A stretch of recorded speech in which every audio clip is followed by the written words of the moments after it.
Hey everyone, this is Barrett with the All About Nothing podcast. And before we get started, I want to do one quick thing and thank you very much for listening to the show. For those of you that listen and haven't already, if you have a space where you can do it on the podcast platform you're listening to, please go ahead and just give us a 5-star review.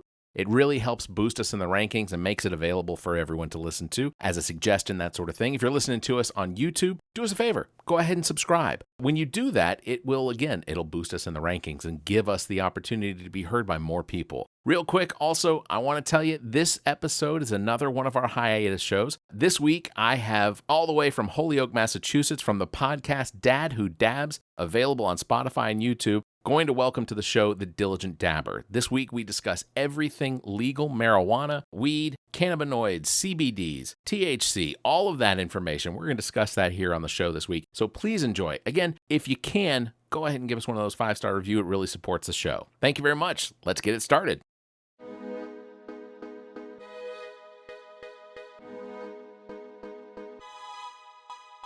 Recorded live from the Maddie Johnson podcast studio at GOT Sound Studio in Columbia, South Carolina. This is the All About Nothing podcast. The views expressed on this program are the opinions of the host. Some content and subject matter may not be appropriate. Listener discretion is advised. Listeners are encouraged to follow the show at theallaboutnothing.com for links to social media and more. Listeners can call the show at 803-672-0533. Thank you for listening. All right, welcome to another episode of the All About Nothing podcast. I am Barrett Gruber, and we're doing an episode today with someone from who I can only describe as, being a bud tender, a inventory specialist. It is from the podcast Dad Who Dabs, available on Spotify and YouTube. I want to welcome to the program the Diligent Dabber. Welcome. What's up? How's it going, Barrett? It's good. It's good. How's the weather there in Western Massachusetts? Beautiful, nice sunny day, around 75, 80. But yeah, it looks like it's going to be clear skies all day here. That's nice. I mentioned before I'm quite jealous because I think today it's going to be 90. Yesterday it was 97 here in Columbia, and and the only way to really get out of the oppressive heat is to either find a swimming pool or go to the lake or something like that. Yep. But unfortunately, it's also a work day, so that's not quite an option either. Oh crap, man! That's rough. Yeah, I'm also envious of your job, and if you could just describe what it is you do, because if I describe it, it's going to come across sounding technical, and it sounds like being a bud tender, that it's fun. You enjoy this. Oh, it's a great job. And you basically just get to share your love of weed, something that most of us have always had to hide from everybody that we aren't sure if they're going to be cool with it for most of our lives. Yeah. You get to share that with every single person you talk to, every customer that walks in the door. And it's just such a weird kind of you have to flip that switch in your brain to being okay, you can talk about this now and it's fine. You actually have to encourage people to buy stuff and pick things that they might like. Now, you work in a dispensary in Western Massachusetts. That's in Holyoke, Massachusetts? Well, right now I'm just consulting. I don't work at that dispensary anymore. But yeah, right now I'm just kind of an independent consultant for helping different dispensaries and stuff. So describe what that is. Tell me what it is. How do you help out these dispensaries? Well, it depends on what needs they need for any different kinds of marketing campaigns that they want to be running, or if they need a certain product reviewed, or if they need help curating their menu, I can help them with that, looking for particular products and different things of that nature. Okay. So now, how long ago was it that Massachusetts legalized marijuana? It was in 2016, I'm pretty sure, but we didn't get our first legal recreational dispensary until 2 years later. Wow. So they legalized it, and then it took 2 years for us to actually get a store where people could buy it. Yeah. So it was a crazy long wait. And medical was legal for a few years before that, but it was just a weird gray area where it's legal now for a couple of years and no one can sell it yet because everyone's waiting for licenses and approvals and stuff like that. Yeah, I would say it's still fairly heavily regulated in Massachusetts as far as licensing and being able to open it. I mean, as far as money goes, is it the same as it is in Colorado where you can't use electronic payment? You have to, everything still has to be in cash, or is that? See, there's kind of a funny way that we got around that in this state because that's supposed to be the rule. But what stores can do is they can apply to be like an independent ATM, where when you go to pay for your product, you're basically putting your card into an ATM, putting your PIN in, and then it goes straight to the store instead of coming out to you. Okay. So that's like their little way to get around that whole gray area, because you're not supposed to really be able to take debit cards. You can't take credit cards at all. But for debit, there is the little way to get around it by them actually approving it, by putting their PIN in and allowing you to take that money to the store. Wow. Okay. So, but in a situation then, so the money is going directly to the dispensary, but where is that money going to? Because from what I've read and heard in say like Colorado or California, that money isn't allowed to be deposited into a bank, is it? That's the thing. It's not technically a bank. There are a lot of credit unions, though, that will take that money and gladly for you. I don't know how the hell they get around it, but there's always a credit union that's getting used instead of a bank. Okay, and South Carolina. As weird as that sounds. No. Legitimately, that sounds like an absolutely good alternative, because I don't bank with a bank. I mean, I have a credit card with a bank, but I don't. My paycheck doesn't go into a bank. I have a credit union. If I take out a loan for a vehicle, I'm definitely going to the credit union, because normally the credit unions seem to have better rates. I mean, they're competitive, but the credit unions do tend to treat you a little better than some of the banks. Okay, so that's beneficial. In Massachusetts, when the push for legalization came, what was some of the major pushbacks? Because I know Massachusetts is much more liberal state, at least socially, than South Carolina. But like, I guess, how was it that you saw that Massachusetts was able to go from it being illegal, recognizing the federal laws against Schedule I narcotics, to it being legal? Because, I mean, Massachusetts almost always has a Republican governor, but those Republican governors tend to seem more moderate and willing to be, I mean, to be more open-minded. Yeah. Yeah. So in Massachusetts, was there a large upswelling of just like a movement to make it legal? Surprisingly, it took a long time, because I remember in 2016, that was when the vote got passed, and it was only like 56, if I remember correctly, % of the vote that approved it to even get passed for recreational use. But it was a slow and steady race, because there was a lot of pushback. Like even the CCC, the Cannabis Control Committee, they actually have a whole committee of, I want to say like 7 or 8 people that oversee all the rules of cannabis in the state. And a lot of those people don't consume cannabis, and they were vehemently against it for years. Yeah. So they put those people in positions of power to be like the overseers of the cannabis rules.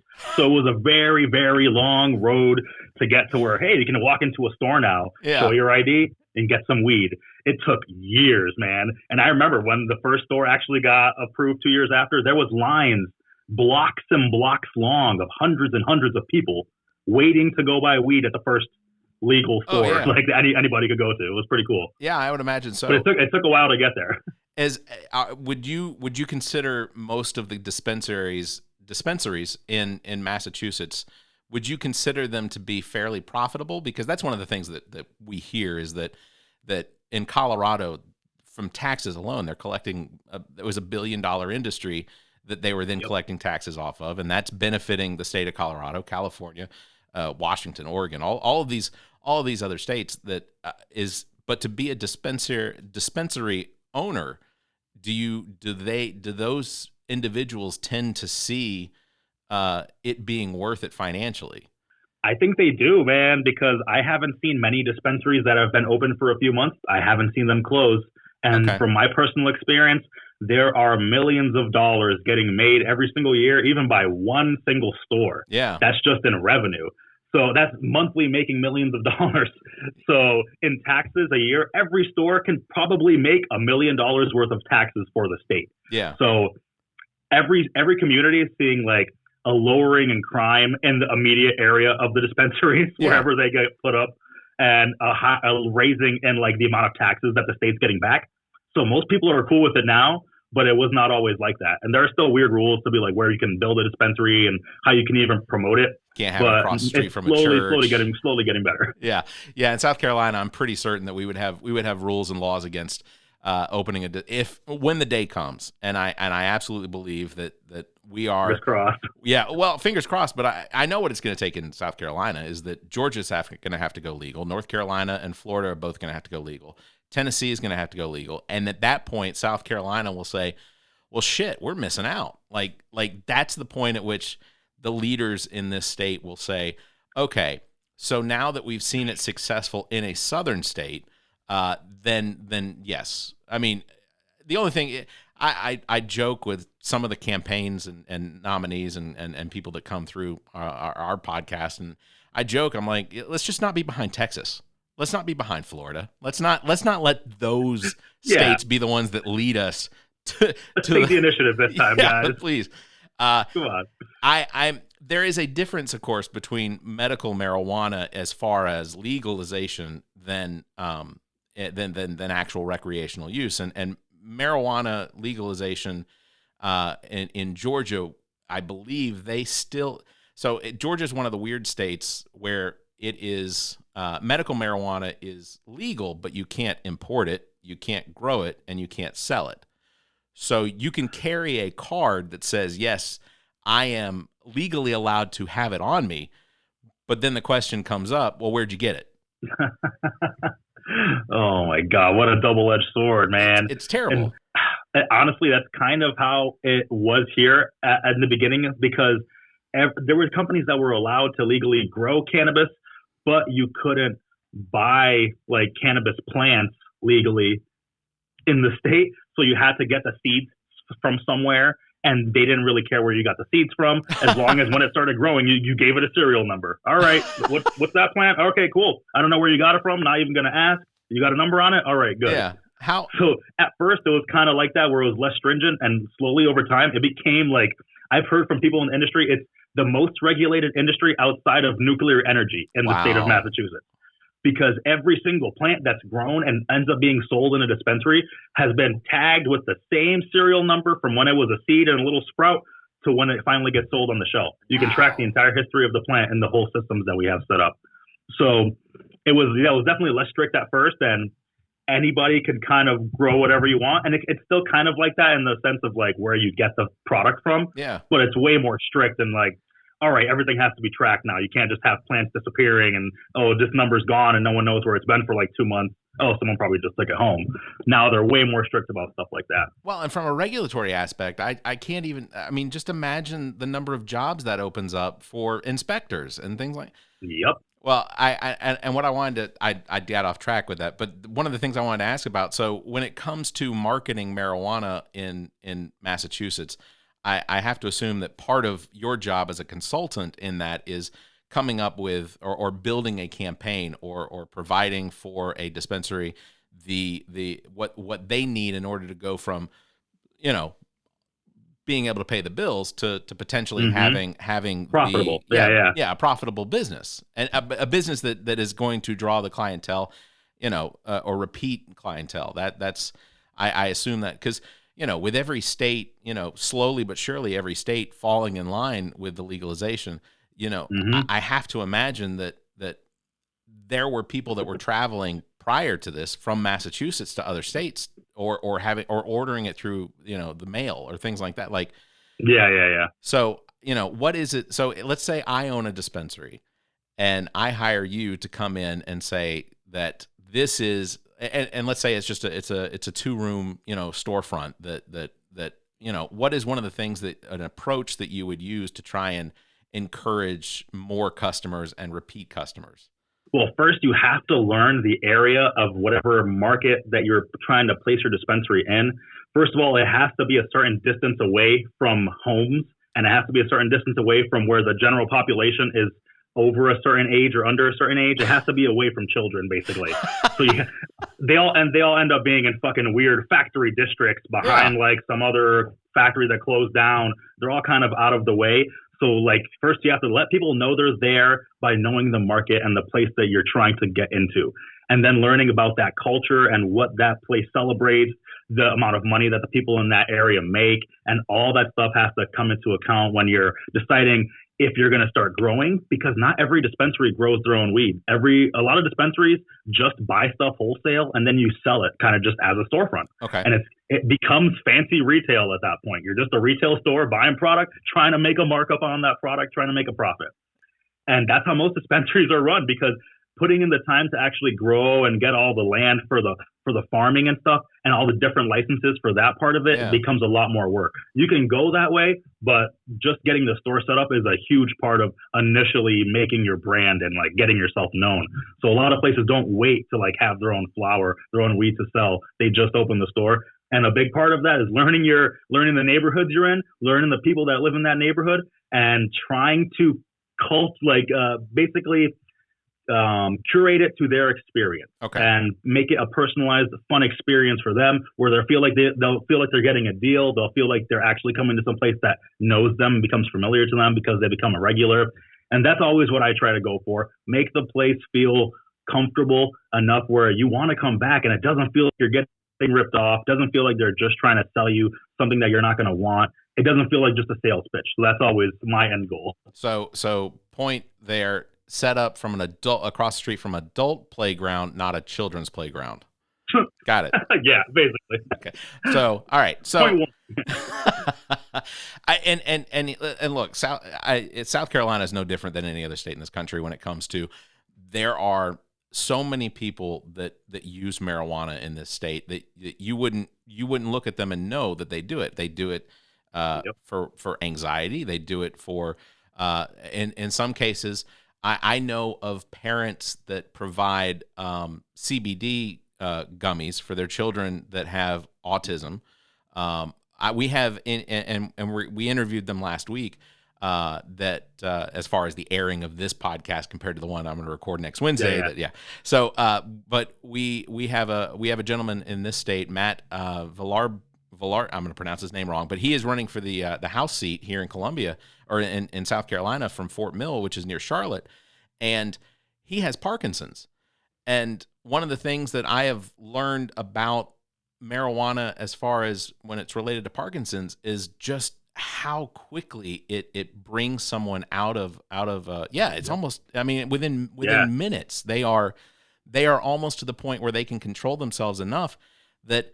And it lasts much longer in a lot of cases than just the medication that they have to take on a daily basis. So it's the benefits to marijuana are I mean, and not that I know, but I've read things about how Native Americans in the United States used to use marijuana medicinally to treat so many things.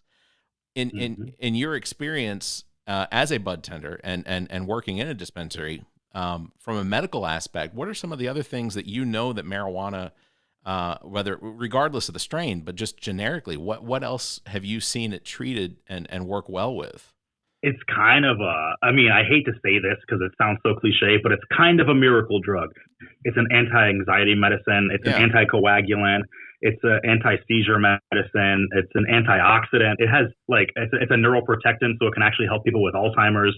It has a lot of medicinal therapeutic benefits that you won't really realize until you try it what is going to work for you. Because like you were saying, it can help more than prescription medication with little to no side effects. Yeah. And you will have the relief and the benefits of as if you had taken something that is not going to be great for your liver in a few years. Yeah.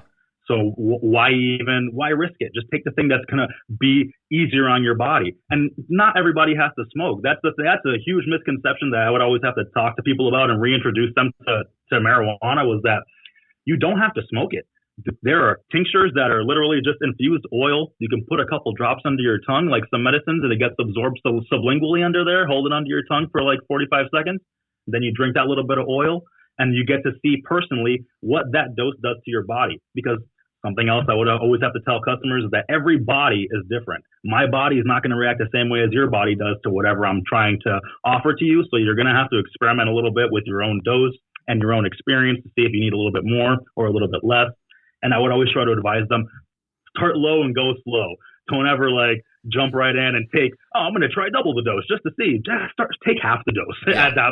Just start even lower than you normally would, just to be safe. Yeah, I've had. So yeah, there's oils. Yeah. I was gonna say I've had friends that have had an edible that was they just had too much, and like for several of them it wound up putting them off from even trying again, just because just lack of control and like tremors and things like that. So but I guess what I've recognized since those events, that they have eased themselves back into the idea of it purely based on things that they've read. They've tried CBD rather than the deltas, and maybe I am completely ignorant when it comes to what the versions or deltas are. I assume the deltas are an intensity level.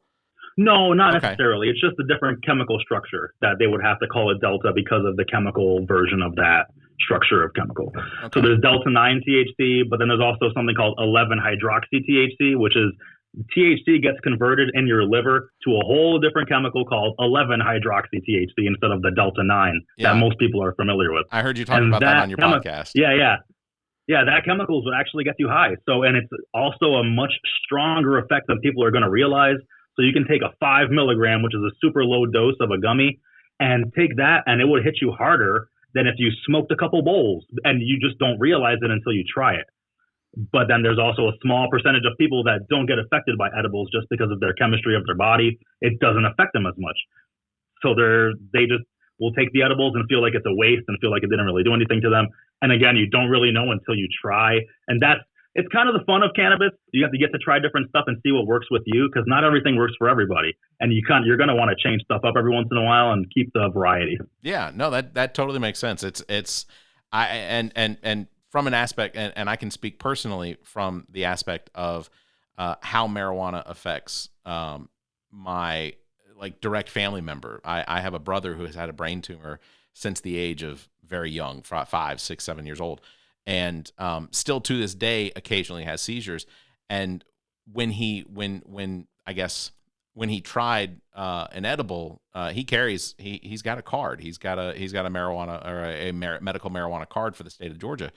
And when he attempted marijuana to try and suppress some of those seizures, it legitimately worked. Again, the problem is Georgia, you can't. There's no road to get it. You can't grow it. You can't import it, and you can't sell it. So I mean, legally, obviously. Because it's still Georgia, Atlanta. That's one of the disappointing things. I love that Georgia's going blue, but I also recognize that they're still waning behind. And South Carolina's not even there. It's there's always this rumor that South Carolina, or you hear myths that South Carolina is a medical marijuana free state, that you can get medical marijuana, or that it is legal. But then the state legislation has decided that South Carolina will maintain whatever it is the federal government says is legal or illegal. Yeah. That sucks, man. Yeah, it's South Carolina is states' rights. This is what we want. This is what we're going to do. Oh wait, except for this one, we're going to blame this one on the federal government and say that it's their fault you can't get marijuana because it's on the Schedule 1 narcotics list. Oh my God. Yeah, it's frustrating. I want to use the second half of this episode for some of your stories or techniques, because I told you in emails I find it very difficult to smoke anything. I think at the age of like 18, I tried a cigarette one time and thought I was going to die. Like, same here, man. Really? Same here. So I remember my first cigarette. It was awful. Terrible. Well, that makes me feel better. Popping my brains out. My lungs felt like they were tight, like seizing up. I was like, ugh. Yeah, it was not good. Well, so we'll take a break real quick and we'll come back. We are speaking with the Diligent Dabber from the Dad Who Dabs podcast, available on Spotify and YouTube. We will be right back. This is the All About Nothing podcast. All right, Nothingers, I want to cue you in about a friend of the pod, Blank Canvas Brand. If you own a business or restaurant and the time has come to build that unique brand, you have got to get a hold of Blank Canvas Brand. Blank Canvas Brand specializes in brand identity, including logos, business cards, flyers, and anything else to promote your business. And now, Blank Canvas Brand offers printing services to help with your clothing needs, including sports teams. I can tell you from our own experience, Blank Canvas Brand is responsible for our logo, as well as the Bowl of Duty bowling team logo, and we couldn't be happier with what's been produced. For more information, you can search Facebook for Blank Canvas, or you can email Blank Canvas at theallaboutnothing.com. That's BLNKCANVS at theallaboutnothing.com. You can find links in the Friends of the Pod section of our website. Visit theallaboutnothing.com. Hey everyone, I want to take a quick moment to mention one of our new sponsors, thepaintedmoment.com. That's thepaintedmoment.com. Check this out. Have you ever taken a photo with your phone or digital camera that would look amazing as a watercolor canvas painting? Well, now there's a website ready to take your photo and turn it into digital painted moments. This is how it works. Visit thepaintedmoment.com, follow the instructions, and your digital photo will be enhanced and returned to you with links on where you can have an image printed to canvas or whatever else you'd like to do with it. We've already got a couple of these enhanced photos hanging around the house, and trust me, you'll love what comes out. Thepaintedmoment.com. Create a painted moment in time from your digital photos. Thepaintedmoment.com. Seriously, check them out today. Thepaintedmoment.com. Hello out there in podcast world. I am the dad who dabs. My name is the Diligent Dabber. I am a cannabis enthusiast, patient, product reviewer, and I also make educational videos on YouTube. I have always promoted individual empowerment when it comes to people's experiences with cannabis. My show is a mixture of cannabis news, dad life, industry insider knowledge, and of course, dabs.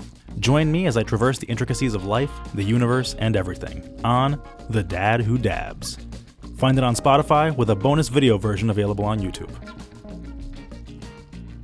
What is a vaccine? What is a virus? What is a mask? What's a Sasquatch? These are all valid questions, and to answer them in one breath, prevention, potentially deadly, potentially life-saving, and don't be stupid. Look, the coronavirus from 2019 has caused a global pandemic that continues to ravage our planet, leaving victims and survivors. But you can do your part.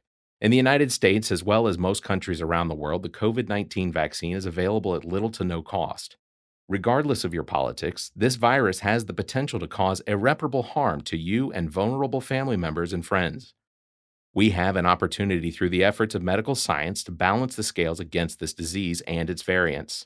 And look, I don't understand how the vaccine works, even though I've heard it described countless times by countless experts. And even though none of that makes any sense to me, I do recognize that the money and effort spent on the vaccine has not been wasted. And it's not a global positioning transmitter being embedded in your arm. You're holding that in your hand, listening to this. So get the vaccine. Protect yourself. Protect your loved ones. Hell, protect the guy standing behind you waiting on his taco supreme and nacho fries. Let that be the reason his organs shut down. For more information, visit covid19.nih.gov for actual science information. We have to thank our sponsor, GOT Sound Studio, and its owner and operator, Dominique Stewart, better known as Neek the Geek. GOT Sound Studios offers a variety of recording experiences from music, voice, and instrumental recordings and production, as well as podcasts. GOT Sound Studio is located in Columbia, South Carolina, and operated by the most talented producer and engineer in the business. GOT Sound Studio is a Black-owned business. Bring your recording business needs here. You can find details on their Facebook page or by calling 803-243-2302 or emailing gotsounds@theallaboutnothing.com. That's gotsounds@theallaboutnothing.com. You can find links in the Friends of the Pod section of our website. Visit theallaboutnothing.com. It's your boy, Mother Producer, and you tune in to All About Nothing Podcast. All right, welcome back to the show. Barrett Gruber here, the All About Nothing Podcast. I'm joined by the Diligent Dabber from the podcast Dad Who Dabs. That's almost hard to say. Sorry. Available on Spotify. The alliteration. Yeah, the alliteration is heavy. D's come out real hard. So you're in Holyoke, Massachusetts. We've already discussed the weather, so I'm cursing you on the side over here for that. 75 degrees today is going to be nice. One of the things that you and I discussed in email, and I told you, I mentioned it before. I tried a cigarette one time, and I think that has given me this impression that I just can't do it. I can't smoke something down my throat and into my lungs without the fear that I'm going to give myself an aneurysm. Like that is, it's. I get it, man. It hurts. It hurts. You mentioned that was something that you experienced with a cigarette the first time as well.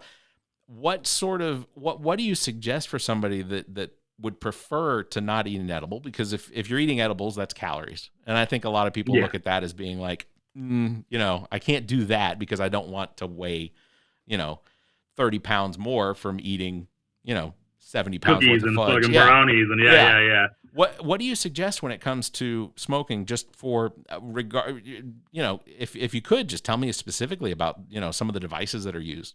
Pretend like I know nothing. So basically, you can smoke with something like this, just like an old-fashioned spoon pipe. Okay. But I've learned in my experience that's a great beginner way to learn to start smoking, because usually when you start smoking, you're young and your lungs are still kind of okay and haven't been distressed as much as they would be when you're growing up. Sure. So these are great for when you're younger, but as I've grown up, I use them less and less, and I find that I need something that has some kind of filtration in it, like a bong or a bubbler. Okay. Something like this that has water Yeah. that the thing would go through before it goes to your mouth, just because that cools it down immensely. It's going to change the temperature of it like by half almost immediately. And something else that people do, the cool trick, you can get some of those reusable ice cubes like from the dollar store or from Family Dollar, Okay. and put them right in the tube. Freeze them up, put them in the tube, so that just cools down your air even further. So it's like you're breathing in winter air as you hit it, and it's kind of nice. And then you actually get to taste it a lot more, and it's way less harsh on your lungs. Okay. So it's kind of like the idea of having a hookah, like I would imagine. I would imagine though, trying to smoke weed out of a hookah is probably not super easy if it's having to. Yeah, it's got to maintain lit, right? See, yeah, it's weird. You could smoke weed out of a hookah, but it would be super a novelty thing. You wouldn't want to do it all the time because it would get dirty. You'd have to clean all the hoses and stuff. So that part of it wouldn't be good. And also, like the way a hookah usually is, they put the wet tobacco with oil and the coal, and just the ambient heat cooks it. But the way I've seen people do it, they just don't even do that. They just put weed right into the bowl, use a fucking Bic lighter, and just go to town. Like torch it. Or fucking college guys just ripping a hookah. So that's what I've seen. It probably would be nicer if you actually just put the coal on it and let it cook nicely and vaporize slowly over time. Yeah. But from what I've seen, it's just more trouble than it's worth. Vaporizers. Can you explain to me how a vaporizer works? Because I've seen these devices. I guess but I don't understand what it is exactly. You load in the bud or the marijuana, I guess, the dried marijuana, and then what does that do? Think of it like a tiny oven. It's just a tiny little oven to cook your weed, because it kind of gets as hot as an oven. It gets from like 350 to 500 degrees. Oh, wow. Okay. But it's just in that one tiny little compartment. So when you're holding it, it might get a little bit warm, but whatever vape it is should not conduct the heat too much throughout the entire device. And then what you do from that, you can change the temperature to basically have a less harsh experience, because you can put it to like 380 degrees. Start hitting it. Certain cannabinoids, certain things, and different terpenes will get vaporized at that temperature to give you a certain effect. And the higher you slowly keep putting the temperature up, you'll get all of the effects from the cannabis. But even when it's totally cooked, you can still use that brown cooked weed in edibles. That's actually what some people do for edibles. They'll throw their fresh weed in the oven to decarboxylate it, and then you can just use that in edibles. You don't have to make it into oil or anything. Just powder up that weed, mix it into whatever you're making, and there you go. It's already, the decarboxylating just means getting it ready for your body to digest as the 11-hydroxy THC and everything, to make it easier to absorb. So you're skipping a step, basically. I would imagine just chewing on a, I was gonna say, I just imagine chewing on a marijuana bud. Probably, would it do anything for you? No, probably not. No. It would taste okay, kind of, but it would just taste like a weird salad. Look, I want salad dressing on it. This is South Carolina. I still hear about people making dandelion salads. Like they're literally walking through their yard, picking it up, and making a salad out of it. Yep. So I'm not saying that there won't. I'm just saying, okay, the best route to go would be to, So one of the things that I hear about you talking about on your podcast, again, Dad Who Dabs, is that the cannabinoids and what was the T word? It was the tetrahydrocannabinol. Yes. That's just the chemical name of THC. That's just okay. Yeah. Well, when you talk about it, like you just did with just the different levels or what you're going to get out of it, the flavors. In your opinion, if again, let's say I was opening up a dispensary here, in your opinion, what would be some of the some of the different strands that would be the most likely to succeed in selling in my dispensary here in South Carolina. Imagining, of course, that there are also 50 other dispensaries within 30 miles of me. Yeah. Unfortunately, to be the best seller these days in the retail space, you have to go for the highest THC. And that's always been something that I don't really like, because I equate that to like going for the strongest kind of alcohol. You're not going to want to drink Everclear all the time. Yeah, it doesn't seem appropriate. So so why would you want to smoke the strongest weed that you possibly could all the time? You're not going to enjoy it as much. You're only going to get a very, very one note kind of high. And the thing that actually adds to the entire experience are things called terpenes. And those are the chemicals that give every single thing that we eat and drink its own particular smell and taste. And they also give every single strain of cannabis the smell and taste too. So if you smell a strain that smells like oranges, that's because the same chemical that makes oranges smell that way is in your weed. And it's such a crazy thought to think. But those are the things that play into the entire experience and making sativas the more energizing ones and making indicas the more relaxing ones. Because THC, it's one chemical that does one thing in your brain all the time. There's no like energizing THC and relaxing THC. It doesn't work that way. It's just one chemical. Everything else is what plays into the whole experience. And that's just something hard to try to teach consumers right away, because most people just know THC because no one's really been taught this stuff about weed, right? Because there's been such limited teaching and experiments done on it and studies done in the past. If people were more educated about these things, then that's what people would be searching for. And I'm trying to slowly put that into people's minds that these are important too, guys. THC is great, but you wouldn't just get grain alcohol. Like, so there's different layers to the experience. Yeah. And that's all I'm trying to put into people's heads. Yeah, no. And again, listening to your podcast, I that's one of those things that I've gotten out of it. And I mentioned before, I think we were off the air, but I think that I didn't subscribe to your YouTube channel, but your YouTube channel's been around for a little while. I hadn't subscribed to it until recently. But when I started going through your channel, I actually found several videos that you had put out that I apparently had already watched and didn't know it. That's so funny. So that's great. It's I'm going to make sure to link all of your information here in the show notes. So if you're listening and you want more information, again, Dads Who Dab, and that's available on YouTube and Spotify. So you can go and listen. And I'm excited for the episodes that you come out with, because it's informative. Like when it comes to in South Carolina, one of the things that the only one, really and truly, one of the only things you hear about in South Carolina is, a truckload of marijuana was detained by the sheriff's office for, in an amount of this value or something like that. Like that's the news you hear. It never gets reported as to the benefits, unless you're watching like Dateline NBC, which is a national television program or something like that. And I fault the media for that, in the sense that they're not providing the information that could actually sway people's minds when it comes to voting, so that they understand, that people understand what it is that this is making available, the medical benefits. Again, personally, I've had family members that have benefited from being able to take in marijuana in an edible form. So it's absolutely beneficial, and I've made comments, and even with like elected officials, that the only way that they're ever going to get it approved here in South Carolina is if Pfizer comes in and says, "All right, we have a strand that's gonna sell. This is this is better than the heart medication you're taking now." When ultimately that could be done now. We don't need drug companies. Yeah. Oh man.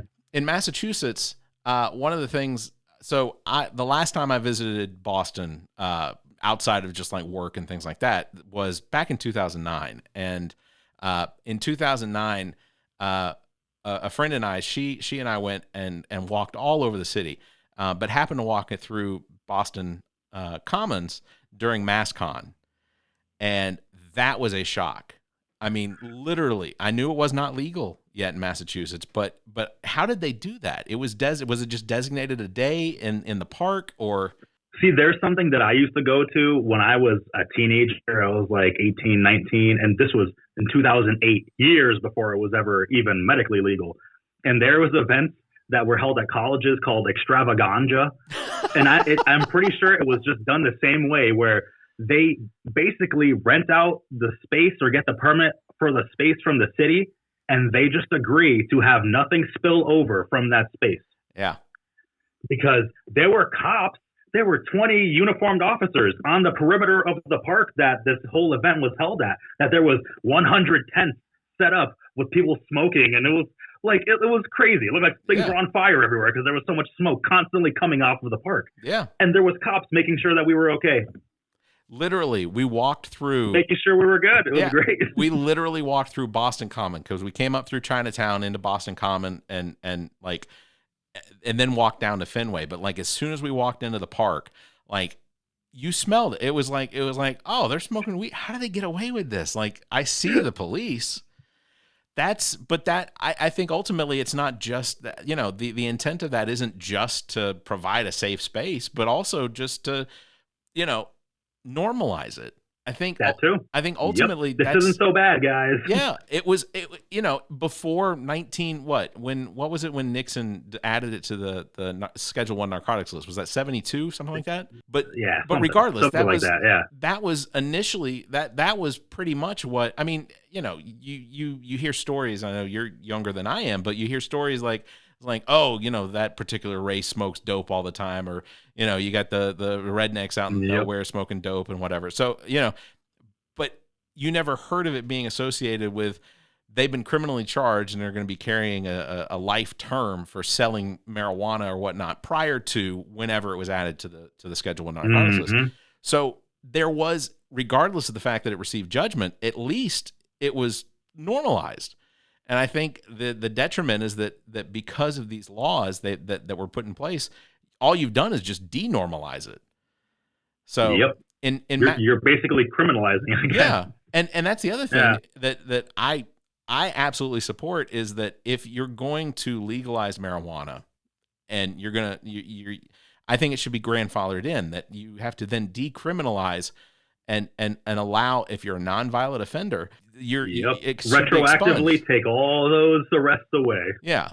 Now, you know, criminally, as far as it being a violent crimes that were committed, then yeah, absolutely, I understand that wasn't just marijuana, or that wasn't just a drug, that was something else was associated with that. But decriminalization across the board for all drugs, as far as I'm concerned. But you know, because the stuff you get from your drugstore for your kid is way more harmful, man. Yeah. I mean, it's absolutely insane.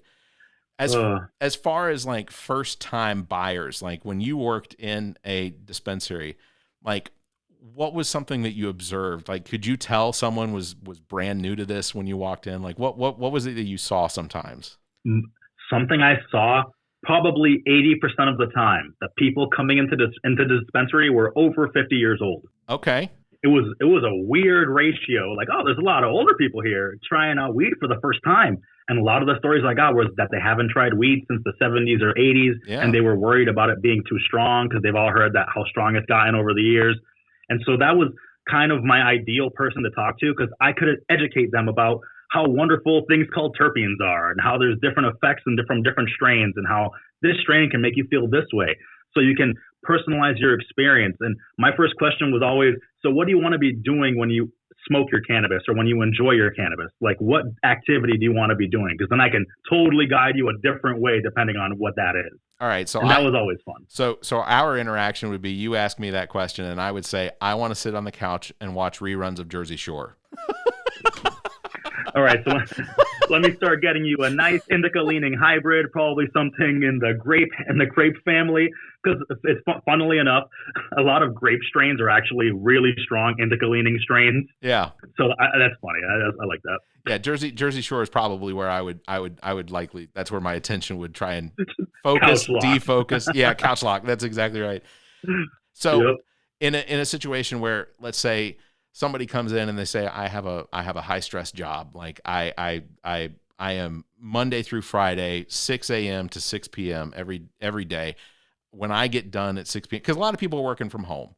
And I feel like that's probably a trend that's going to continue unless you work for Elon Musk, apparently. But that's something that's going to continue, is a lot of people are going to continue to work from home, and they're making their workday hours longer than they were previously because they're not confined to an office. They're confined to the home they live in that now they work in.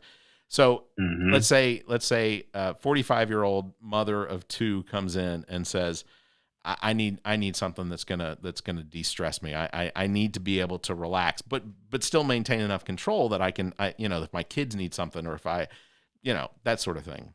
First, I would say, how would you be looking to ingest it? Are you willing to smoke, or is smoking totally out of the picture? So I think out of the question. In that situation, let's say that smoking probably isn't in the picture. Well, there are things called tinctures that I was talking about before, where it's infused oil, where 0.25 of a milliliter, like a tiny amount in a dropper, is the lowest dose that I would suggest. And you can put that under your tongue, and instead of feeling the effects from edibles, like in 2.5 hours, 2 hours, you feel the effects from that in like half an hour to 45 minutes, because putting it under your tongue makes it get absorbed so much faster into your bloodstream. Gotcha. And then you can see the benefits and how that's going to treat you. And I would always suggest to people on the go that want something consistent, tinctures are the best way to go, because you can close the bottle, put it in your purse, keep it in your car, and it's never going to degrade. It's never going to melt. It's never going to, and it's usually a really strong, nice bottle that they come in, so that you never really have to worry. I've never had a bottle break or anything on me. And that was always what I suggest for people on the go, or edibles, but then that you just have to wait so much longer for it. So like the last thing that I would really suggest, because most of the time they weren't people that wanted to be smoking anyway, but you could suggest a disposable vape pen, like an oil cartridge pen. And I would sell ones that were like $30-$40 that have a certain amount of oil in them. You don't need to change the battery on it. It's just ready out of the package. You can just hit it until the battery runs out and then throw it away. So there's no commitments to it or anything. And with that, you can dose with one puff, wait 10 or 15 minutes and see how you feel. And that's going to hit you really fast, just like smoking would, but it's going to be way smoother, taste way nicer, because a lot of those vape pens have very fancy flavors now. Yeah. Like I have a watermelon one over there. I have a pineapple one over there. So it's kind of nice. But then that comes to the whole thing about like trying to keep it away from kids and not trying to promote it to kids. Sure. Because I've seen stories recently about that whole issue too. Well, and again, I brought it up earlier though. I mean, but there legitimately are the results that they see in even children that have situations. Epilepsy. Yeah, epilepsy. Absolutely. Yeah. I mean, yeah. But like the benefits from it are clearly available, and so that leads you to then the question of, well, who's researching this? Like we had a discussion just recently on our podcast of that apparently there's only one university in the entire country that actually gets to research that, and it's in Mississippi, which is not a legal state either. Like, so you begin to question what exactly is it that they're researching it? You know, this is something, and it's the same with like it's the same with gun violence. Like, why isn't the CDC the one that's researching the benefits of marijuana in the United States? They should be. And it's strange because I'm pretty sure that one university you're talking about, somebody tested their weed and it came out to be such a low percentage of THC and CBD that it wouldn't even classify as weed that you would sell in a store anyway. So of course the stuff that the results they're getting from that weed is going to be that it's not medically beneficial. Yeah. So yeah, I totally agree. We should be studying it at a government level to see what does this stuff do? Because for thousands of years, other cultures have seen that it's beneficial. So why are we the ones saying that it's totally like harmful and scary? So yeah, the CDC should at least be having a whole section of their money put aside just for marijuana and trying to figure out the different medical benefits of it. Yeah, it's to me it's just absurd that we're not looking into this more than we are. And I'm not sure which university it is, but if it's any university in Mississippi, I feel like we're missing out on something there. When as a consultant working in this industry, how many groups do you go in and work with? I mean, do you just specify a specific dispensary that you're working with for this period of time? That's usually what I do. Yeah. A case by case basis. And I assume I have to assume you're pretty good at it. Well, I want to toot my own horn. I feel pretty good. Yeah. Do you know how many states currently have legalized marijuana for recreational use? That I'm not sure about. Yeah, I'm not either. I'd have to look that up. But I feel like the number is growing, and a little by little, man. Yeah. because being in Western Massachusetts, you butt up right against New York, and you got Vermont and New Hampshire right over that direction. It's we actually had a lot of customers from those states. I would imagine that would come so. right over the state line, and then we would have to advise them in a very roundabout way. You're not allowed to bring this over state lines. Yeah. Wink, wink. Yeah. Like, we would have to say it, but they would all know. And then we'd have to keep.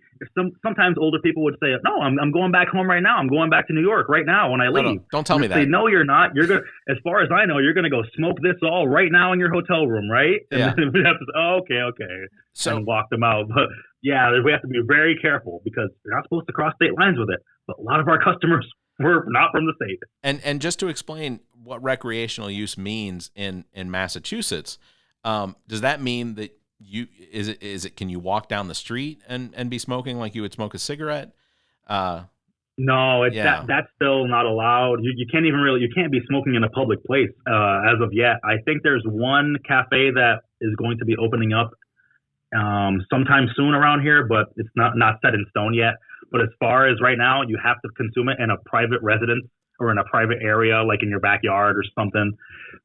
So that's kind of tough. There's even rules for the dispensary where you can't be able to see inside the dispensary from the outside. So every dispensary has to have fogged glass or like huge decals on their windows to cover everything up just in case. So it's legal as long as you're still hiding it.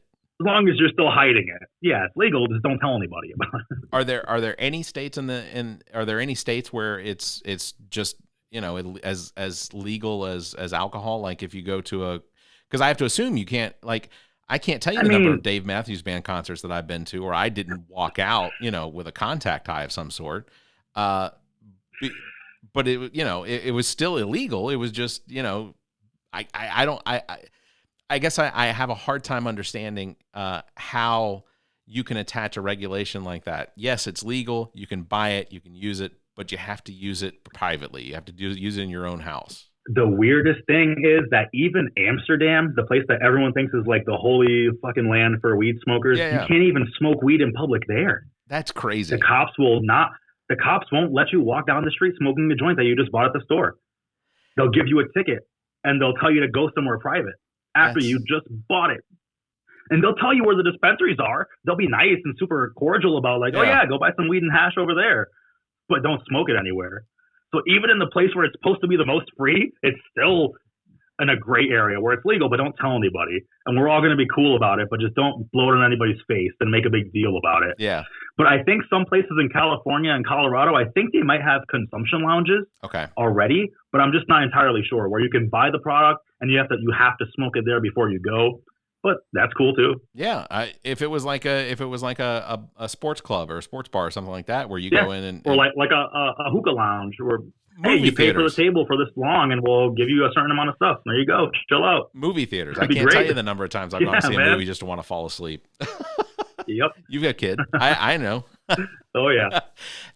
Oh man. In your experience, because prior to working in the cannabis industry, you were a chef or a cook for a hospital. Mm-hmm.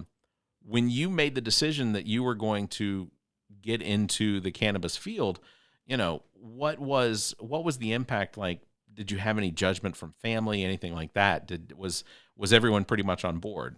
See, everyone that I cared what they thought already knew that I smoked, so it wasn't too big of a crazy change for me. In fact, people were very helpful and congratulatory about it. They were very supportive. So that was nice. I had a couple friends that didn't really want to keep talking to me about it, and those friends kind of fell off. But the majority of everyone in my family and my friends were totally cool with it. It was just a hard decision to make because I had been working at that hospital since I was 16 or 17 years old. Yeah. Worked my way up from being a grunt worker, taking out the trash for the cooks that were there and helping put together meals and stuff, to being one of the head cooks that was there, making meals for the entire hospital by myself every morning. I was just one of the guys. And that was going to be my position for the rest of my life. I had decided I'm going to be a lifer here. This is my investment. I'm going to keep honing my craft.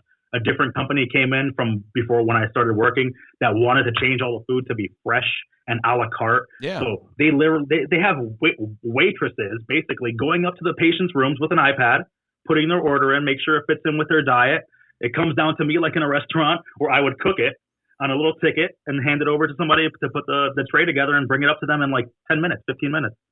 So it was fun, and I was really invested in that place, but I felt like I could never really be who I was. Yeah. I could never really just openly talk about the thing I did every single morning and every single night before I came to work. I mean, right after when I left work.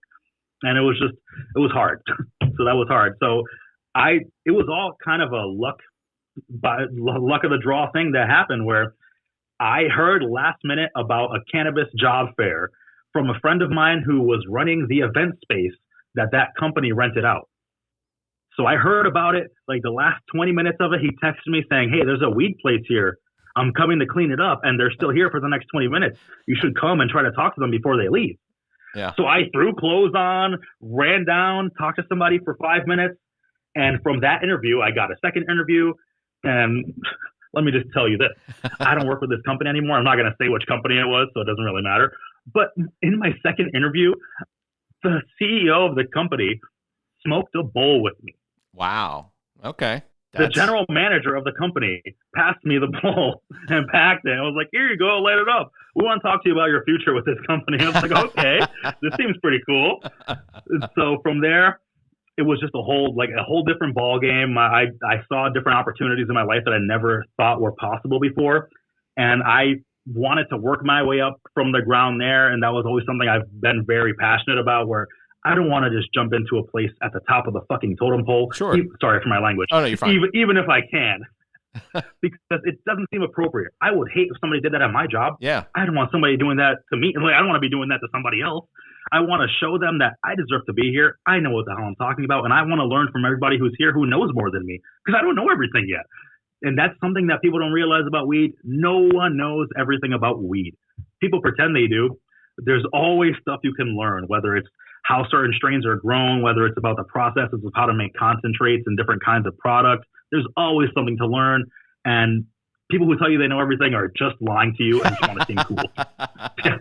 Yeah, no, and that's the other thing is I'll mention is that it doesn't just have, it's not just something you have to ingest or put into your body with like you said a dropper or an edible or to smoke it.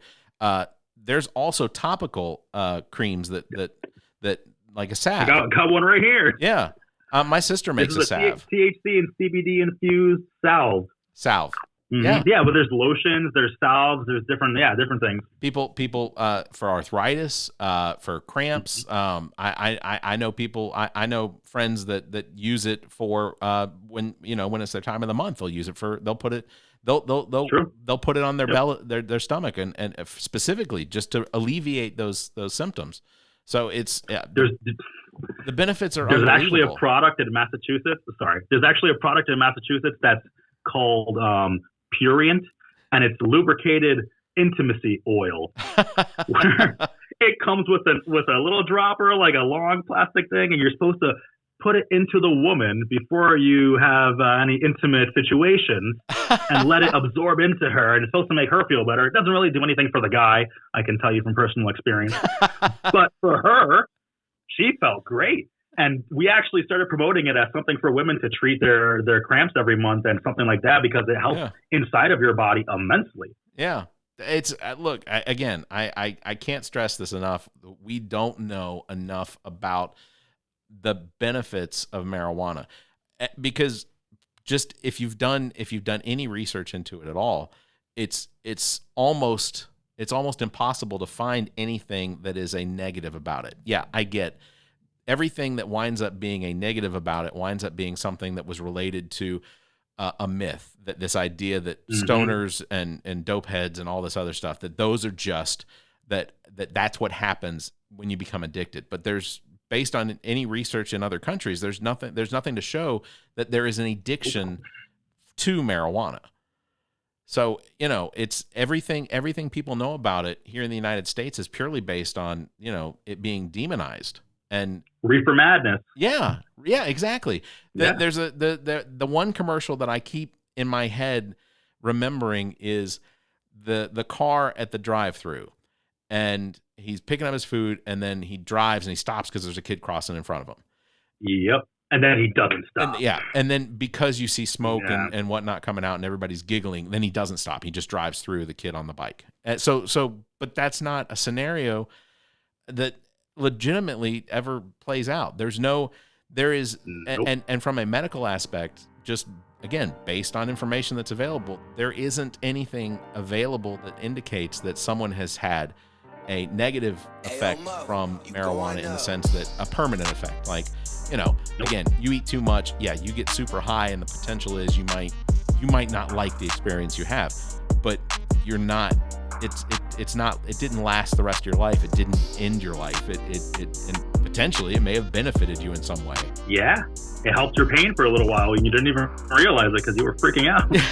Exactly. So, look, your episodes of Dad Who Dabs are going to continue to come out, and I want to see your podcast be as successful as possible because I think that the subject matter is interesting. I know that there are plenty of podcasts that people can listen to. This is one you need to add to it because the first 2 episodes I have enjoyed, and I think it's just going to continue to get better and better. It's available on Spotify. Thank you. I appreciate that. Yeah, absolutely. It's available on Spotify and YouTube. You are the Diligent Dabber. Is there anything else you want to say to my audience or our audience here that would potentially convert someone from a anti-marijuana to at least dabbling in the idea that it should be okay for others? Let me just say, no one has ever died or had, like you said, any permanent damage caused by cannabis use at all in the past thousands of years that we've had to test it on ourselves as people, as human beings. So in that aspect, it's one of the safest things you could ever put into your body. So why not try it if it could help you in some way and help you not have to take some other kinds of medicines to give you some relief? Yeah, perfect. I will just end it with saying, look, if you're that anti-marijuana, at least be supportive of the idea of allowing research to be done on it and the effects. That way we know definitively. And ultimately, I believe that the outcome is going to be positive. I do too, man. I'm very hopeful for this country. Yeah, me too. In that aspect. Yeah. There's a lot of gaping holes. Overall for everything. But weed, fingers crossed. Yeah, we got this. I feel like if and this is me politically, but I feel like if you were to make available more marijuana and less guns, that potentially we would have less school shootings.